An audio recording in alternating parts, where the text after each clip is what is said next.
할렐루야. 우리 충성교회 주일 공동체 형제자매 여러분들을 주님의 이름으로 환영합니다. 오늘 말씀 나누기 전에 우리 충성교회 광고를 먼저 드리도록 하겠습니다. 이제 지난주 수요일부터 우리 사순절을 맞이했습니다.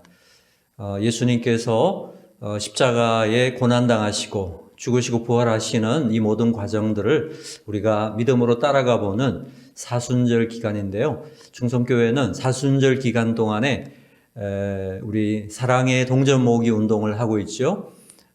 그래서 사랑의 동전 모으기 운동 원래도 각 가정별로 개인별로 꼭 진행해 주시면 좋겠습니다.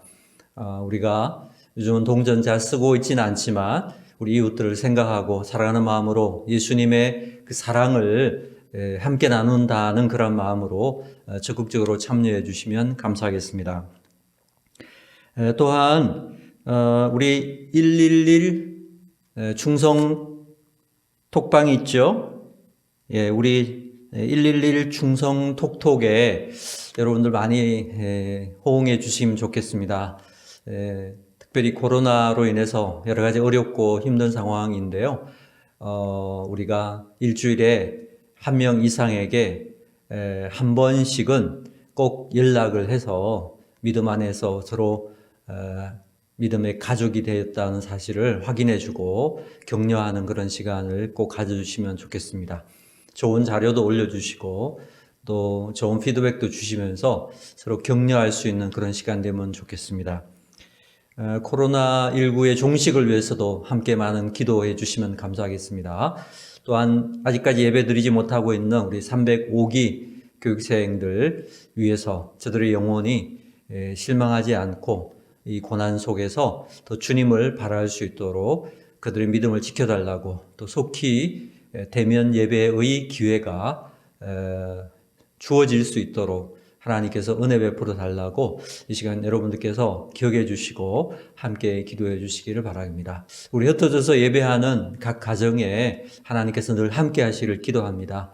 여러분들 비록 우리가 공간적으로 함께 하지 못하지만 말씀을 함께 나누고 또 기도하는 그렇지 진정한 중성교회 어떤 믿음의 지체로서의 역할들을 잘 감당할 수 있는 그런 시간들이 되었기를 진심으로 바라겠습니다. 오늘 우리에게 주시는 하나님 말씀을 함께 보시겠습니다. 하나님 말씀은 느헤미야 3장 1절에서 5절까지의 말씀을 보시겠습니다. 느헤미야 3장 1절에서 5절까지 말씀인데요. 페이지 수로는 구약성경 730페이지가 되겠습니다. 느헤미야서 3장 1절에서 5절까지 말씀입니다. 본문의 말씀을 다 함께 봉독하겠습니다. 말씀 봉독할 때에 주님의 세미한 음성이 우리 모든 심령들에게 들려지기를 바랍니다. 우리 함께 봉독하겠습니다.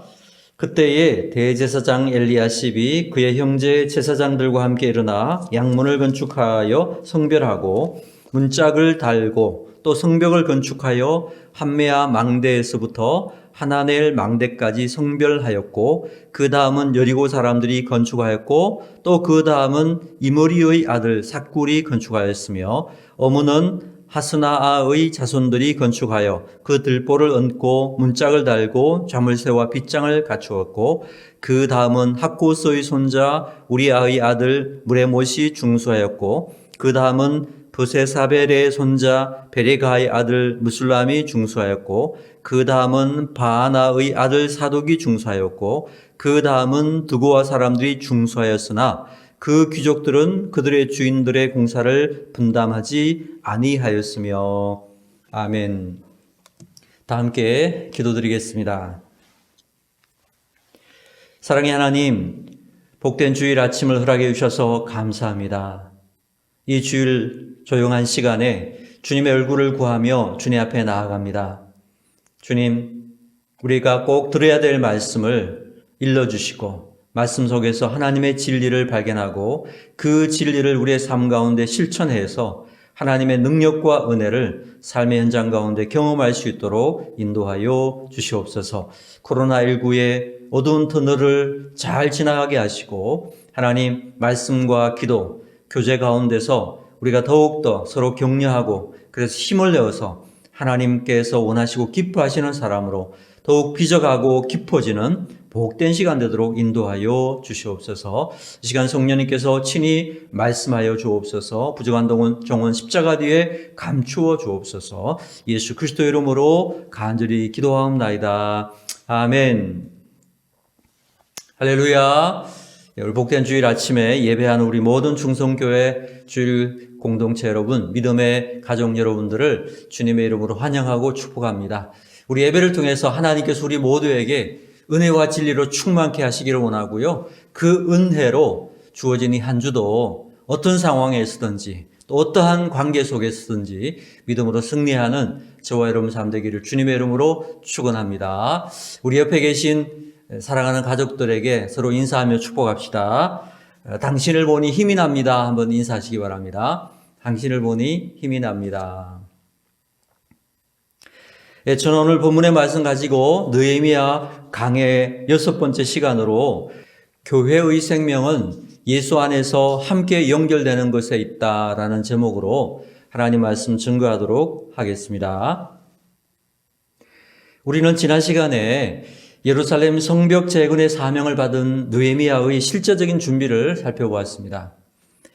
아닥사스다 왕이 네가 무엇을 원하느냐 이렇게 얘기할 때 느헤미야는 준비된 3가지의 요구를 하게 되었죠. 첫 번째는 통행권을 달라고 했습니다. 둘째는 목재 사용권을 달라고 했습니다. 셋째는 군사 호위권을 달라고 했습니다. 이 3가지가 다 즉석에서 나온 것이 아니라 기도하는 가운데에 세밀하게 준비된 가운데서 나온 것이었다. 그렇게 우리가 함께 살펴보았습니다. 그래서 우리가 사명을 감당할 때 정말 세밀하게 준비하는 것이 꼭 필요하다라는 부분들을 우리가 살펴보았고요. 특별히 그 가운데도 우리 군사 호위권, 이것은 하나님께 기도하고 의지하지만은 동시에 또한 인간이 할 수 있는 최선의 노력을 다하려고 하는 느헤미야의 이 영적 균형 감각이 얼마나 좋았는가, 이런 부분들을 우리가 함께 살펴보았습니다. 우리가 하나님께 맡기는 것은 맡기지만 또 인간이 준비하고 노력할 수 있는 것은 최선을 다하는 자세, 이것이 건강한 신앙인의 모습이라고 하는 것입니다. 그리고 나아가서 정말 우리가 믿음이 자라면 자랄수록 이런 영적인 균형 감각이 더 탁월해진다라는 것입니다. 그래서 하나님께 맡겨야 될 부분과 내가 정말 열심히 노력해야 될 부분, 이 두 부분들을 명확하게 구분할 수 있게 되고요. 그래서 하나님께 맡길 수 있을 때는 완전히 맡기고 내가 노력해야 될 부분들은 기도하면서 준비해서 이 2가지가 균형 잡힌 그러한 건강한 삶을 살게 될 수 있다는 것입니다. 이런 영적 균형 감각을 아주 탁월하게 가지고 있었던 사람, 바로 그가 느헤미야였다. 이것을 우리가 한번 살펴보았습니다. 자, 오늘 느헤미야 3장은 우리가 참 읽기가 쉽지 않은 그러한 본문이다, 이렇게 말할 수 있습니다. 왜냐하면 처음부터 사람들 이름이 계속 나오고요. 또 그들이 한 이야기가 계속 반복적으로 나오기 때문에 그렇습니다. 자, 우리가 성경을 일독을 하고 싶어 하잖아요. 연말 되면 내년도에는 꼭 성경 일독해야지. 그래서 이제 성경 일독 마음을 품고 성경 첫 페이지를 펴잖아요. 신약 성경 마태복음 1장 1절을 피면 거기에 누가 누구를 낳고 이렇게 나오면 그만 스트레스 받아가지고 성경 그만 읽기를 포기하는 그럴 때가 많이 있죠. 우리가 사람들 이름이 계속 나오는 부분, 이게 족보에 관련된 부분이죠. 또 어떤 제사에 대한 설명이 나오는 부분들, 레위기나 이런 책들이고요. 그 다음에 성막을 지을 때에 어떠한 모양으로 어떤 장식품을 만들어라고 할 때 그런 반복되는 설명들이 나오게 될 때 참 이해하기가 어렵기도 하고, 거기에서 어떤 의미가 있을까 의미를 찾지 못해서 금방 성경 읽기의 동기가 사라질 때가 많다라는 것입니다. 자, 그런데 여러분, 성경 그 어디에도 의미 없는 곳은 없고요. 성경 그 어디에도 하나님의 말씀이 아닌 것이 없다라는 것입니다. 그래서 조금 어려운 부분은 있지만 이 족보에도 또 어떤 사람들 이름에도 또 어떤 반복되는 그러한 여러 가지 묘사들에도 정말 세밀하게 읽어나가다 보면 그 안에서 보석 같은 그러한 소중한 영적 교훈들을 발견할 수 있게 된다라는 것입니다. 그래서 저는 오늘 느헤미야 3장을 좀 설교라는 느낌보다는 설교는 설교지만 조금 공부한다라는 그런 마음으로 평소와는 좀 다른 그러한 적용점으로서 오늘 본문을 한번 살펴보도록 하겠습니다. 자, 느헤미야 3장 전체는 성벽 재건의 역사에 참여한 사람들에 대한 기록이 나옵니다. 사실 우리가 어떠한 사건에 대해서 기록을 할 때에 가장 부각시켜서 보여주고 싶은 내용이 무엇입니까? 그것은 바로 어떠한 과정으로 이러한 일들을 하였느냐, 그 과정에 대한 소개일 것입니다. 자, 그런데 느헤미야는요, 이 성벽 재건 역사의 진행 과정을 설명하기 전에 그 4장이 나오거든요. 이 3장 전체를 할애해서 이 성벽 재건 역사에 참여했던 그 참여자들, 즉 헌신한 사람들, 공로를 끼친 사람들의 이름과 그들이 어떤 부분에 참여했느냐, 이것을 자세하게 기록해 주고 있다는 것입니다. 자, 왜 그랬을까요? 이것은 그 헌신한 사람들의 공로에 대해서 감사하는 마음이 있었을 것이고요. 또 그 헌신의 소중한 가치를 잊지 않고 후대까지 기념하겠다라는 그런 의지를 이것을 통해서 보여주었다라는 것입니다. 여러분, 우리도 마찬가지입니다. 하나님께서도 우리 하나님의 백성들이 맡겨진 사명을 위해서 수고하고 헌신한 모든 것을 기억하실 하시며 또 하나님의 책에 다 기록해서 기념해 주시고요. 썩지 않은 하나님의 영원한 것으로 갚으시고 채우신다. 이것을 우리에게 보여주고 있다는 것입니다. 우리가 주님의 나라를 위해서 헌신한 그 모든 부분들을 주님께서는 결탄코 잊지 않으실 것이라고 말씀하셨습니다. 아주 작은 아이 하나에게 했던 그 선한 일까지도 하나님은 다 기억하실 것이라고 말씀해 주셨습니다. 착하고 충성된 종아, 네가 작은 일에 충성하였음에 내가 큰 일을 맡기리라 칭찬해 줄 것이라고 약속하고 계시는 것입니다. 그래서 바로 이러한 부분들을 기억하기 때문에 느헤미야서 3장에 나오는 여러 인물들을, 그 헌신했던 사람들의 이름들이 기록되고 있었다라는 것입니다. 자, 오늘 본문을 좀 더 자세하게 이해하려면요, 이 느헤미야 성벽 재건에 관한 그 지도들이 있습니다. 그 지도들을 좀 참고할 필요가 있는데요, 제가 말씀을 증거하기 전에 이 지도들을 여러분들에게 잠깐 띄워드릴 테니까 보시고 좀 참조해 주시면 좋겠습니다.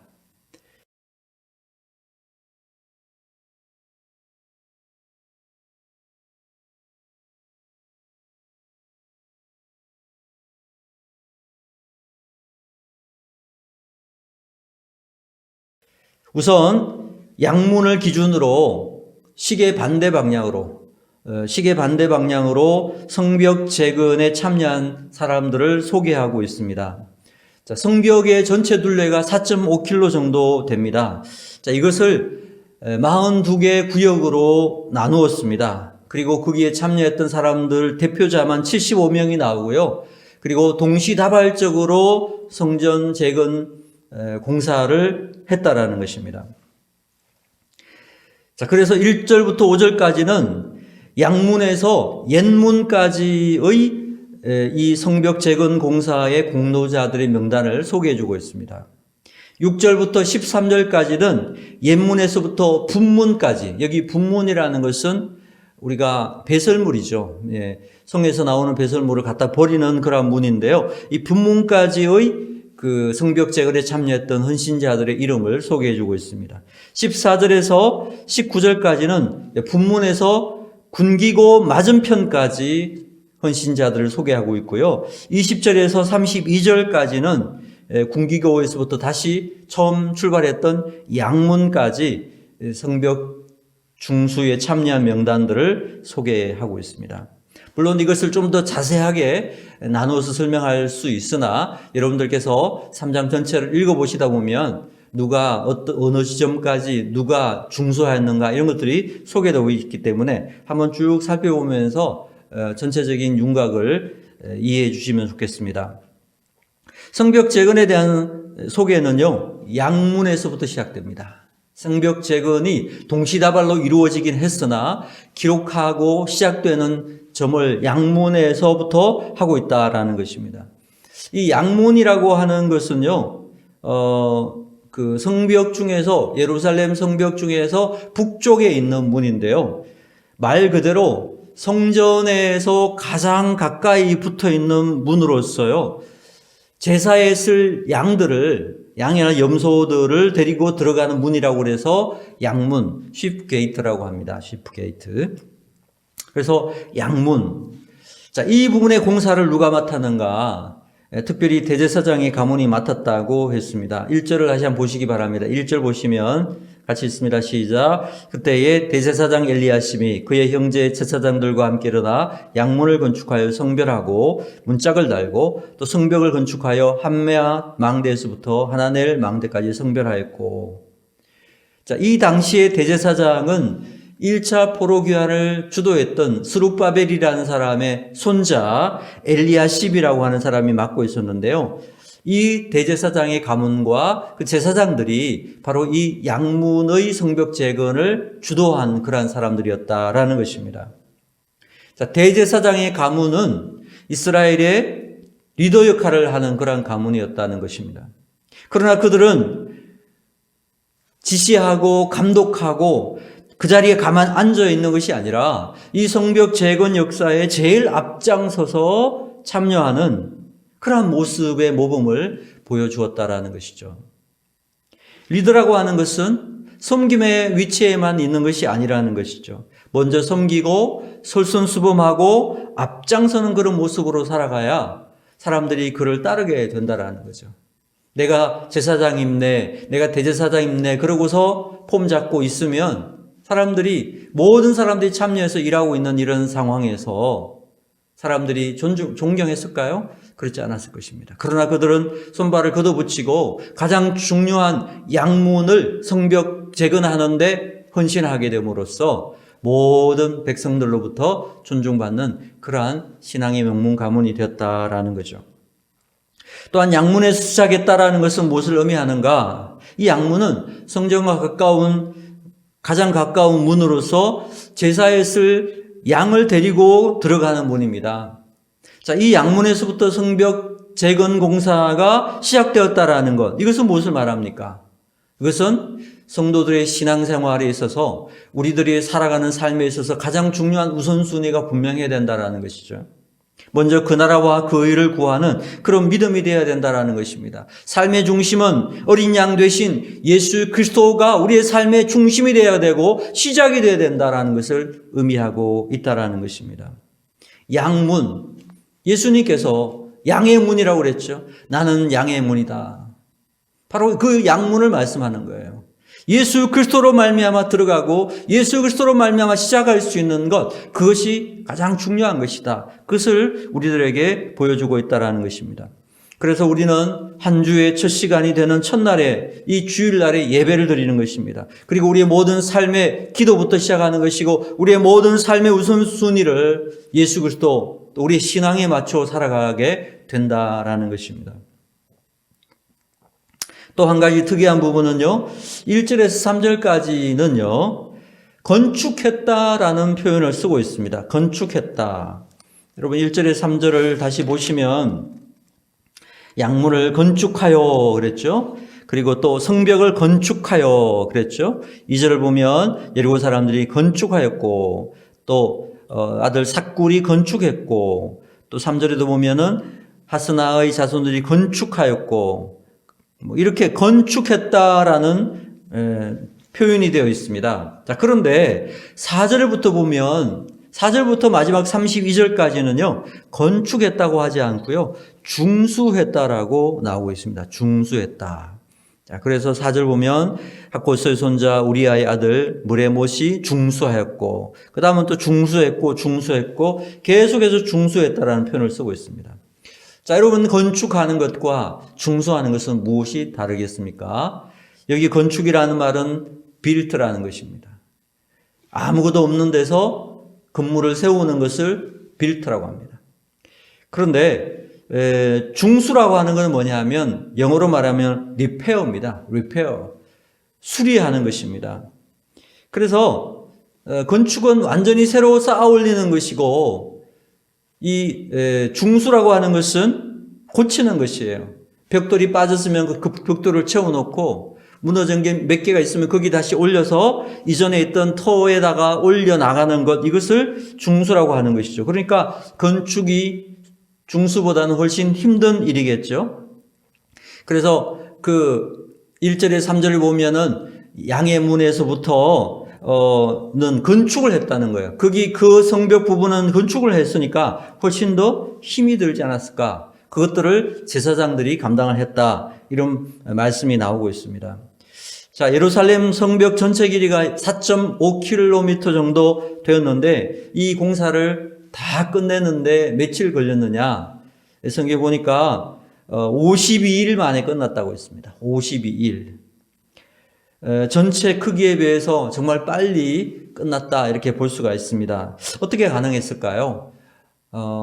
아예 다 무너져 있는 부분들을 건축했다면 아마 아무리 빨리 하더라도 52일 안에 끝낼 수는 없었을 것입니다.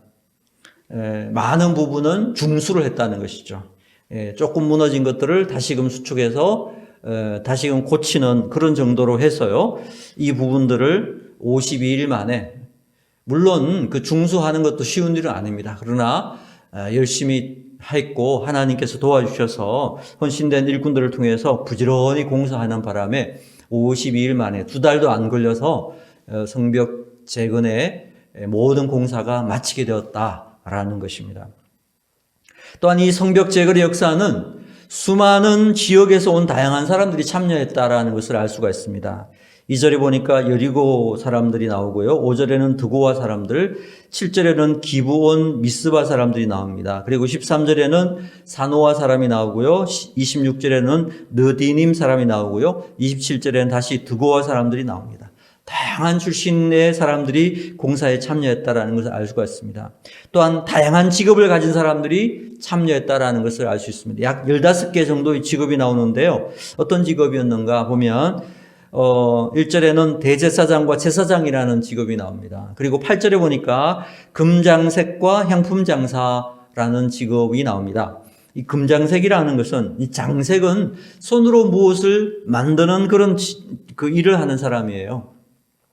그러니까 거기 금장색이니까 뭐 하는 거죠? 손으로 금을 어디에다 입히는 거죠. 예. 뭐 쇠든 입히든 뭐 아니면 그릇에 입히든 이 금을 가지고 입히는 그러한 일을 하는 사람을 금장색이라고 하는데, 그런 직업을 가진 사람이 참여했다라는 거죠. 그리고 향품 장사는 당시에 이 향품, 이집트나 뭐 이런 데서 나오는 향품들이 굉장히 유명한 향품들이 많습니다. 이런 향품이 발달한 산업이 있었는데, 이런 향품을 파는 일을 하는 그런 직업을 가진 사람들이 있었다라는 거죠.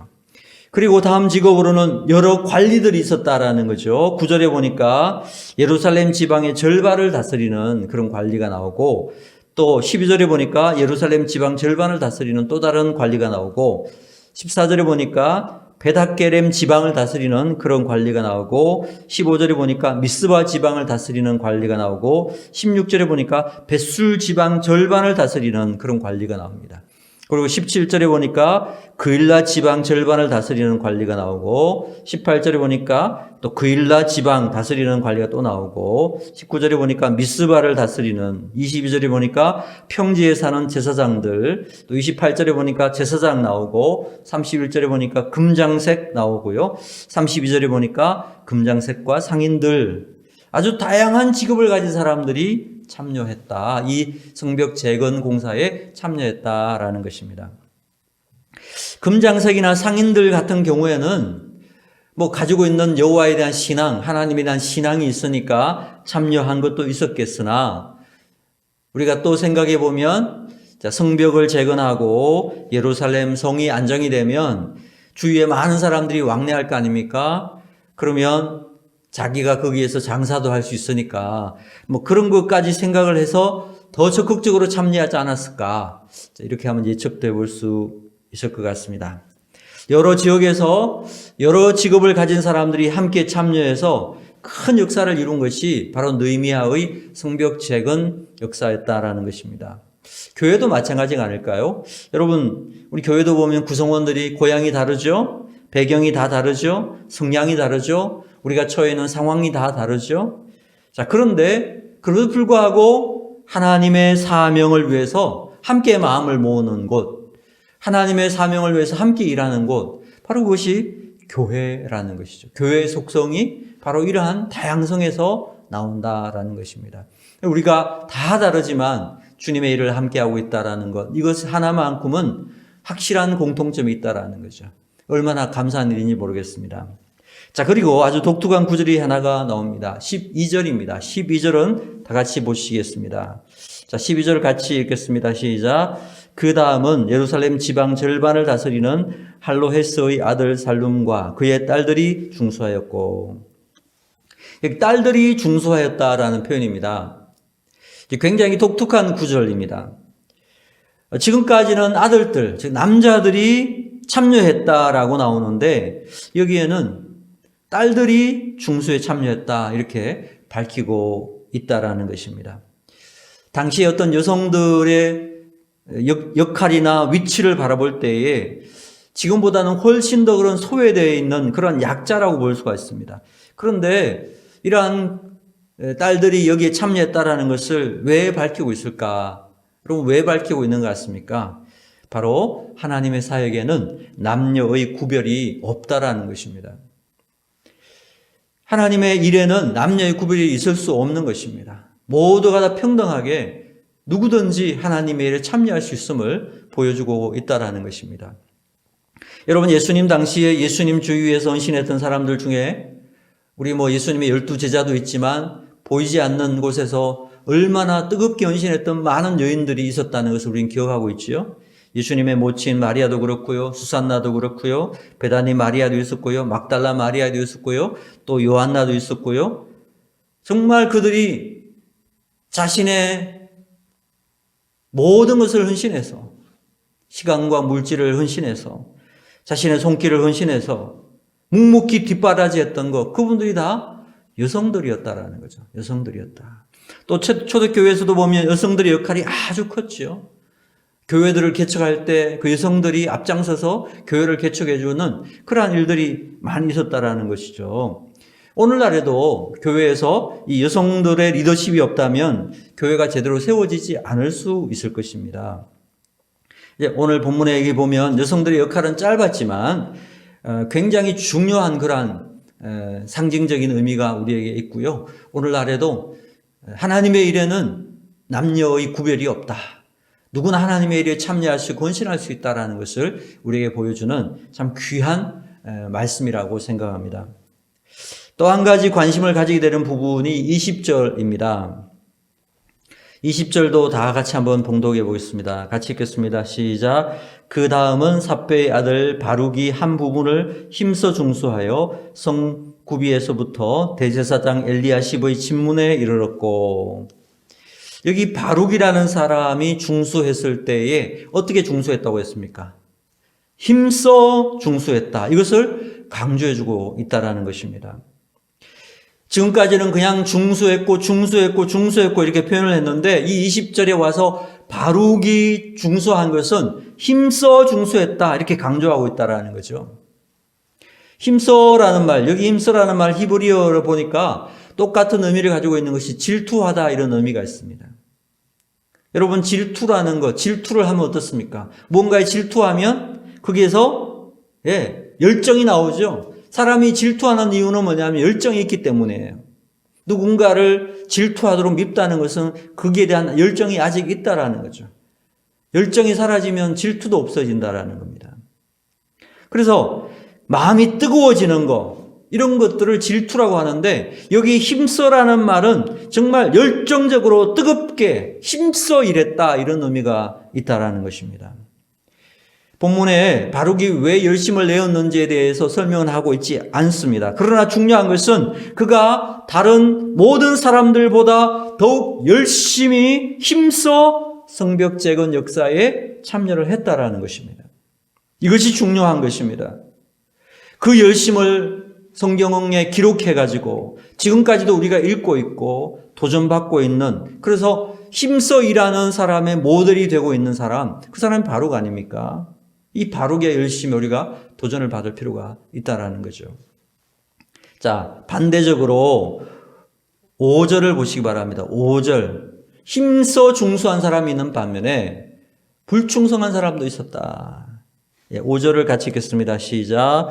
그 다음은 드고와 사람들이 중수하였으나 그 귀족들은 그들의 주인들의 공사를 분담하지 아니하였으며, 이 드고와의 귀족들이 있었는데 이들은 공사를 분담하지 아니했다라는 것입니다. 여기 분담은 짐을 서로 나눠서 지는 것을 말하는데요. 이 드고와의 귀족들은 평민과는 다르게 직접 짐을 나르는 그런 힘든 일을 하지 않았다라는 것입니다.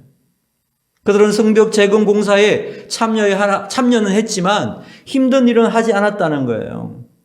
어떤 다른 성경 번역에 보니까 아예 동참하지 않았다 이렇게 번역한 것도 있습니다.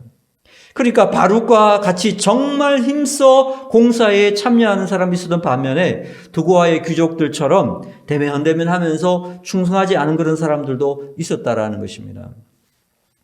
본문의 느헤미야 3장의 주된 목적이 무엇이었습니까? 성벽 재건 역사에 참여한 이 헌신한 인물들의 이름과 그들의 한 일을 기록해서 후대에 기념하고 후대의 영광을 드러내기 위한 거 아니겠습니까? 바룩과 같은 사람은 그 열심으로 인해서 힘써 중수한 사람으로, 헌신된 충성된 사람으로 기록되어서 지금까지 영광스러운 이름이 되었잖아요. 그런데 이 드고와의 귀족들은 어떻습니까? 불충성스러운 사람으로 기록이 돼가지고 지금도 불명예스러운 그러한 이름으로 영원히 기억되고 있다는 것입니다. 사랑하는 여러분, 하나님께서 하나님 나라를 위해서 우리를 부르셔서 각자에게 사명을 맡겨주셨다는 거예요. 그런데 지금 우리가 어떤 모습으로 주님의 일을, 그 사명을 감당하겠는지 우리가 한번 우리 자신들을 돌아봐야 되지 않겠느냐라는 거예요. 주님의 나라를 위해서 열심히 봉사하고 섬기고 헌신하는 사람인가? 아니면 겨우 기본만으로 메꾸려고 하는 그런 형식적인 불충성하는 그런 사람으로 우리는 살고 있지는 않은가? 지금 이런 코로나 시대에 예배도 못 가고 우리의 신앙생활이 너무 형식적인 것에 빠져서, 매너리즘에 빠져서 하나님 앞에 충성하지 못하는 그런 자로 혹시 남아있는 건 아닌가? 제 스스로도 이 말씀 보면서 경각심을 느끼게 되는 것 같습니다. 우리 모든 충성교회 성도들이 하나님께 충성된 자로 인정받아서 그 이름이 영원히 영광스럽게 빛나는 귀한 종들이 다 되기를 주님의 이름으로 축원합니다. 자, 마지막으로 3장에서 가장 많이 나오는 단어, 그 말이 무엇일까요, 여러분? 3장에서 가장 많이 나오는 말. 그 다음은 이라는 말입니다. 그 다음은. 2절에 처음 나오기 시작해가지고요. 한 30번 정도 나와요. 세어보면 30번 정도 나오는 것 같아요. 성벽 재건의 역사는 절대로 혼자서 감당할 수가 없었다라는 것입니다. 이것은 모두가 다 힘을 합쳐서 함께 해야 하는 일이라는 것입니다. 내가 한 다음에 그 다음에는 또 다른 누군가가 해야 하는 것입니다.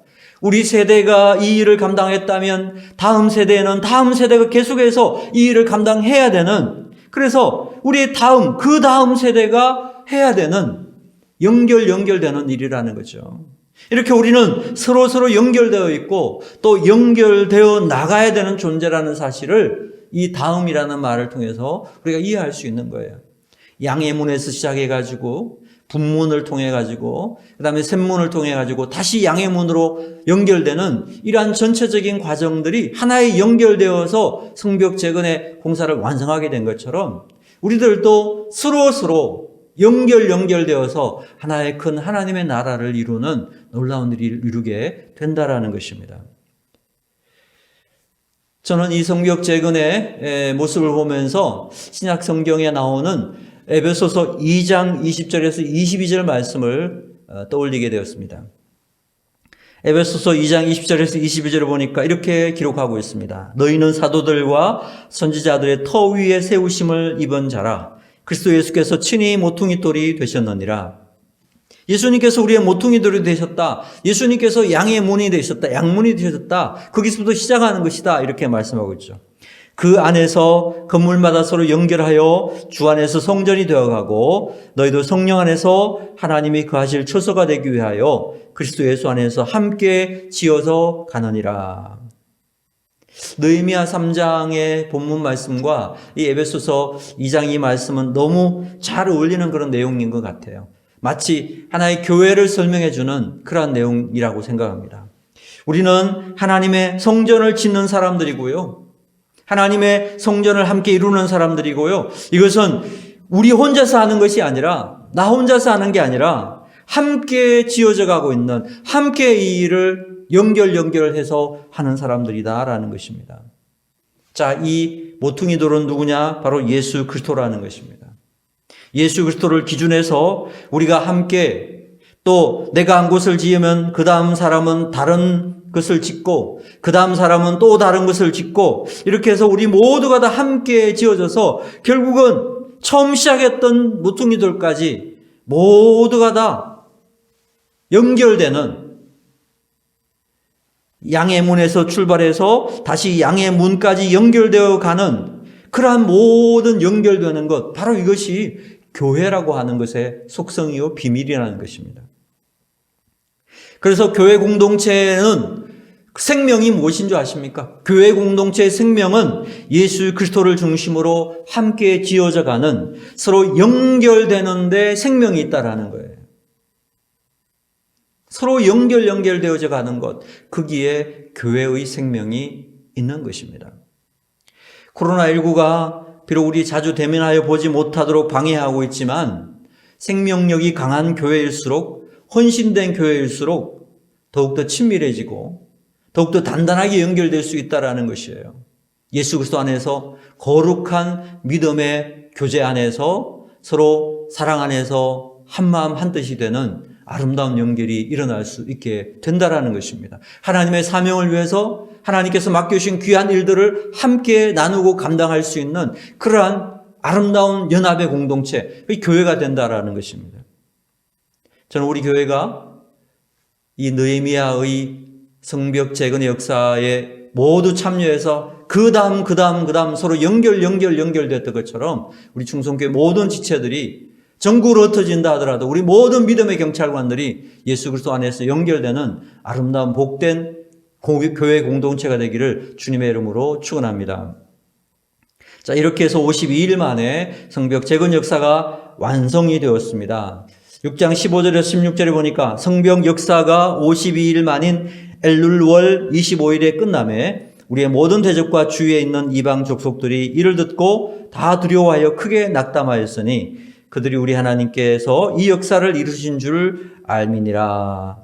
이렇게 빠른 시간 안에 성벽 재건 공사가 완성이 됐다고 하는 것, 이것은 하나님께서 이루신 일이다라고 고백하고 있습니다. 그리고 주위에 여러 반대하는 사람들, 대적들이 보고 두려워했다. 그리고 낙담했다라는 거예요. 안 될 줄 알았는데 되어버리니까 너무나 낙심하고, 안 되기를 원했는데 되어버리니까 절망했다라는 것입니다. 하나님은 오늘날에도 교회를 통해서 하나님의 역사를 이루고 계신 줄로 믿으시기를 바랍니다. 코로나로 인해서 교회가 많은 비난과 조롱과 핍박을 받고 있지만은 하나님은 오히려 이런 코로나의 폭풍을 통해서 교회를 정금같이 만들게 하실 것이며 교인들 간에 더 아름다운 사랑으로 연결하게 하실 것이며 서로 마음을 모아서 하나님 나라를 아름답게 이루게 하실 줄로 믿습니다. 우리가 그때까지 서로 연결된 끈을 굳건하게 붙잡고 힘써 주님께서 맡겨주신 사명에 충성을 다할 수 있는 그런 신실한 주님의 백성들이 다 되기를 주님의 이름으로 축원합니다. 우리 다 함께 기도하겠습니다. 사랑의 주님, 오늘 성벽 재건에 참여했던 신실한 귀한 믿음의 종들의 이름과 그들이 한 일이 무엇이었는지 기록되어 있는 이 느헤미야 3장을 함께 살펴보았습니다. 주님, 우리도 하나님 앞에서 사명받은 자로서 보이지 않는 하나님 나라의 성벽 재건을 하고 있는 사람으로서 정말 맡은 바 사명에 열심히 충성하게 하시고 또 서로 협력하고 사랑으로 연결될 수 있는 그런 믿음의 사람들이 다 될 수 있도록 인도하여 주시옵소서. 예수 그리스도 이름으로 간절히 기도하옵나이다. 아멘.